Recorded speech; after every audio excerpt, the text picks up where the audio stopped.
For our case study, we looked at an HP printer, and one of its main components that we examined was its outer casing. We believe the process most likely used to produce the casing of this printer was injection molding. Injection molding can be done with many materials, but primarily with thermoplastic and thermosetting polymers, which is the material used for the casing of this printer. Other evidence that leads us to believe this casing was made by injection molding are the ejector pin marks located throughout the inside of the casing.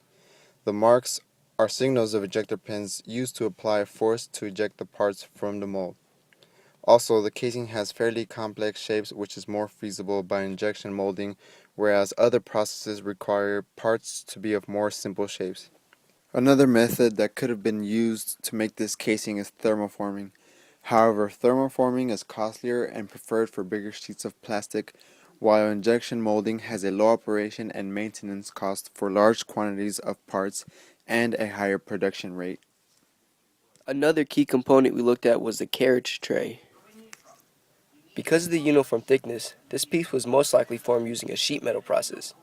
It could have been formed by rolling a thicker slab of metal, but this is unlikely due to the fact that it would have taken much longer. Rolling also makes the material stronger and harder, making it more difficult to punch the holes in the material later on. This piece of sheet metal was most likely punched before going through bending. Because of the various shapes and sizes of the hole, a compound die was probably used to punch the holes. Compound dies are more expensive but are necessary for this type of complexity.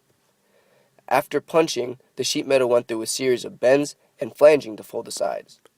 As for the bar used to roll the piece of paper in and out of the printer, it was most likely formed by being drawn out of a die. The bar could have also been machined, but this is unlikely due to the low production rate machining has. Instead, this piece was probably machined afterwards for an even surface finish. Evidence can be seen in the parting cuts near the ends of the rod. The ends were also taper turned, then faced for flatness. A key component of the HP printer was the circuit board. By inspecting the circuit board, we determined the process used to attach the components to the board was a combination of wave and reflow soldering. By inspecting the bottom of the board, we determined the process of wave soldering was used to attach some of the components to the board. The process of wave soldering is typically used to attach components through holes in the circuit board. We noticed that some of the components were attached through holes in the board, and solder was also visible on the bottom of the board.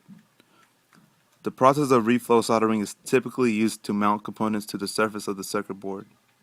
We determined that the process of reflow soldering was used because some of the components did not go through any holes in the board, and also the components were soldered on top of the circuit board.